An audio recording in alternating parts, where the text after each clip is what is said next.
Morning class. आज हम new chapter start करते हैं, application of integral. Last class में हमने चैप्टर 7 खत्म किया है। चैप्टर 7 इंटीग्रेशन था। अब हम स्टार्ट करेंगे एप्लीकेशन ऑफ इंटीग्रल, इंटीग्रेशन की एप्लीकेशन। तो इंटीग्रेशन हम क्यों करते हैं? इंटीग्रेशन किया जाता है किसी भी अनडिफाइंड शेप की एरिया फाइंड करने के लिए। जैसे कि मान लो ये कोई कर्व है, हमें कोई कर्व गिवन है, ये इसका हमें एरिया फाइंड करना है। तो ये अनडिफाइंड कर्व है, हमें यहाँ से लेके यहाँ तक इसके बीच में एरिया फाइंड करना है। यहाँ पे x की वैल्यू a है, यहाँ पे x की वैल्यू b है। तो ये वाला जो कर्व है ये अनडिफाइंड शेप है। डिफाइंड शेप क्या होगी? जैसे कि सर्कल, सर्कल में रेडियस r है, इसका एरिया होता है पाई आर स्क्वायर, क्योंकि ये डिफाइंड शेप है। स्क्वायर, स्क्वायर का एरिया क्या होगा? साइड का square, because it is a defined shape. जहाँ पे डिफाइंड शेप है तो वहां पे हम इजीली एरिया निकाल सकते हैं। बट जहाँ पे डिफाइंड शेप नहीं है, जैसे ये वाला कर्व हो गया, इस कर्व का एरिया निकालना है तो वहां पे हम इंटीग्रेशन का यूज करेंगे। तो इस चैप्टर में हम एप्लीकेशन ऑफ इंटीग्रल में वेरियस कर्व का एरिया निकालना सीखेंगे।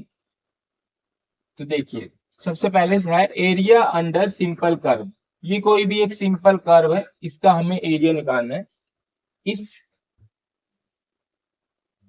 ये जो कर्व हमारा यहाँ से स्टार्ट है, ये जो एरिया है, हमें ये वाला एरिया फाइंड करना है। ओके, सो यहाँ पे देखते हैं, ये एक्स वाई प्लेन हो गया हमारा। ये कोई कर्व है, इसका हमें एरिया निकालना है। तो यहाँ पे लिमिट्स गिवन है, x is equal to a, x is equal to b. अब हम इस कर्व का डायरेक्ट एरिया तो नहीं निकाल सकते, तो हम क्या करते हैं, इस कर्व को छोटे छोटे सेगमेंट्स में डिवाइड कर देते हैं, रेक्टेंगल। ओके, ऐसे। अब ये जो पहला सेगमेंट है, ये किस शेप का है? रेक्टेंगल शेप का है।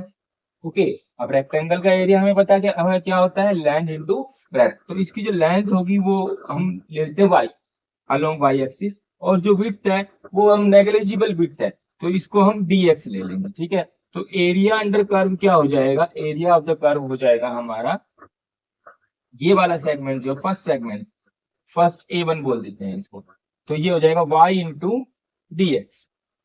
ओके, अब आते हैं सेकंड सेगमेंट की। सेकंड सेगमेंट में लेंथ हो जाएगी y2, और ये वापस से क्या रहेगा, dx। तो इसका एरिया क्या आ जाएगा a2 का, y2 इंटू dx। और ऐसे करके सभी सेगमेंट्स का हम एरिया निकालेंगे। तो an हो जाएगा y एंड dx। n की वैल्यू क्या रहेगी हमारी, a से b तक x की वैल्यू लाई कर रही है, तो उसके अकॉर्डिंगली हम पुट कर देंगे। तो इन सभी को ऐड करेंगे, तो क्या होगा, y1 dx plus y2 dx plus and so on values. So इसको हम क्या लिख सकते हैं, y i dx, और i की वैल्यू हमारी 1 से लेके i की वैल्यू n तक रहेगी, और i की वैल्यू यहाँ पे क्या रहेगी हमारी, a से स्टार्ट होगी और कहाँ तक जाएगी, b तक। ओके, सो हम लोग क्या लिख सकते हैं इसको in integration form, integral of a to b y dx। ये हमारा क्या आ जाएगा, इस कर्व का एरिया आ जाएगा। ठीक है, सिमिलरली हम और भी कर्व का एरिया निकाल सकते हैं गिवन। तो इस कंडीशन में हम रेक्टेंगल्स फॉर्म करेंगे, तो रेक्टेंगल इस तरीके से फॉर्म है। तो यहाँ पे जो विड्थ है वो रहेगी dy, और इसकी लेंथ हो जाएगी x। हमें यहाँ से लेके यहाँ तक का एरिया फाइंड करना है। तो यहाँ पे जो लिमिट्स रहेगी वो y की लिमिट्स रहेगी, क्योंकि ये y एक्सिस है। तो यहाँ पे y की वैल्यू सपोज a से y की वैल्यू b तक रहेगा। तो इस कंडीशन में हम लोग सेम काम करेंगे, रेक्टेंगल्स में डिवाइड कर लेंगे, सेम तरीके से एरिया फाइंड करेंगे। तो यहाँ पे एरिया क्या आ जाएगा, a टू b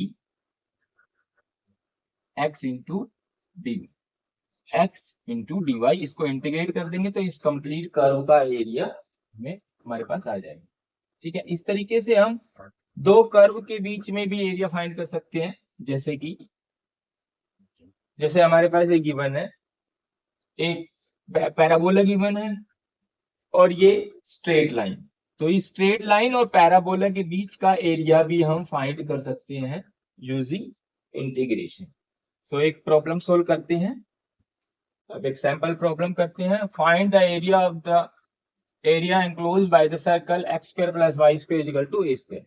यहाँ पे हमें इस सर्कल का एरिया फाइंड करना है, जिसकी इक्वेशन हमें गिवन है x square plus y square equal to a square. हमें पता है सर्कल का एरिया क्या होता है, पाई आर स्क्वायर होता है। इक्वेशन ऑफ सर्कल क्या होती है हमारे पास, x माइनस एच का स्क्वायर वाई माइनस के का square is equal to r square. तो यहाँ से हमारे पास रेडियस की वैल्यू है a, तो इसका एरिया क्या आएगा, इसका एरिया आएगा pi r square pi a square.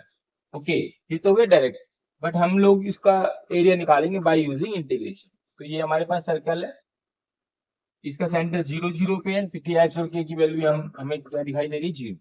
तो यहाँ पे हमारे पास टोटल 4 क्वाड्रेंट हो गई। तो पहले हम क्या करेंगे, एक क्वाड्रेंट का एरिया फाइंड करेंगे और उसको फिर 4 से मल्टीप्लाई कर देंगे। ओके, 4 क्वाड्रेंट है टोटल। तो फर्स्ट क्वाड्रेंट में जो ये कर्व है, इस कर्व का एरिया फाइंड करते हैं।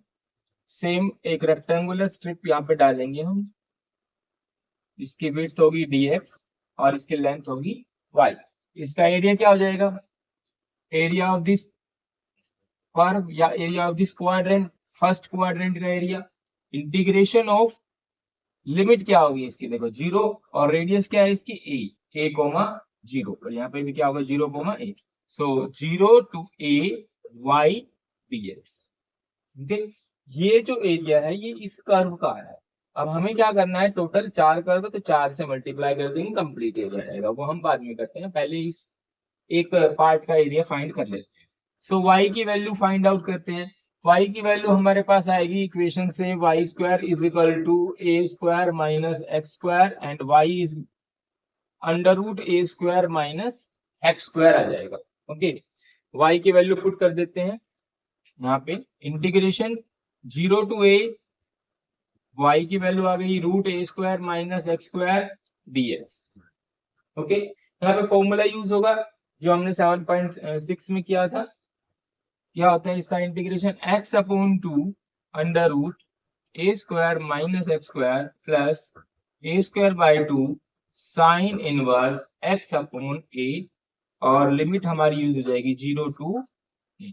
ये इसका कंप्लीट इंटीग्रेशन होता है। ओके, अब लिमिट पुट कर देते हैं, x के प्लेस पे a पुट कर देंगे, तो ये हो जाएगा a by 2 under root a square minus a square plus a square by 2 sine inverse a upon a minus, अब लोअर लिमिट पुट करेंगे 0 upon 2 under root a square minus 0 plus a square by 2 sine inverse 0 upon a।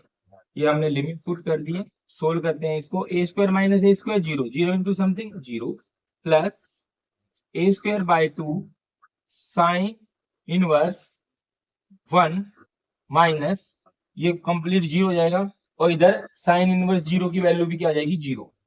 तो ये value हमारे पास क्या आ जाएगी 0 आ जाएगी। Okay, और यहाँ पे भी 0 आ गया। साइन इनवर्स 1 की वैल्यू क्या होती है, यहाँ पे हम साइन इनवर्स 1 की वैल्यू पुट कर देंगे, तो यहाँ पे क्या आ जाएगी वैल्यू, ये हमारी आ जाएगी a square by 4। A square by 2 यहाँ पे है, साइन इनवर्स 1 की वैल्यू पाई बाय 2 होती है, तो ए स्क्वायर बाय पाई बाय 4 हो जाएगा। ठीक है, इसके बाद हम कंप्लीट एरिया निकाल देते हैं। कंप्लीट एरिया हो जाएगा 4 इंटू जो फर्स्ट क्वाड्रेंट का एरिया था। फर्स्ट क्वाड्रेंट का एरिया कितना आया था हमारा, ए स्क्वायर पाई बाय 4, 4 से 4 कैंसिल हो जाएगा, तो आंसर आ जाएगा ए स्क्वायर पाई। ठीक है, यही सेम आंसर आ जाएगा pi a square. It is the area of the circle using the integration. Okay, इसके बाद एक्सरसाइज स्टार्ट करेंगे।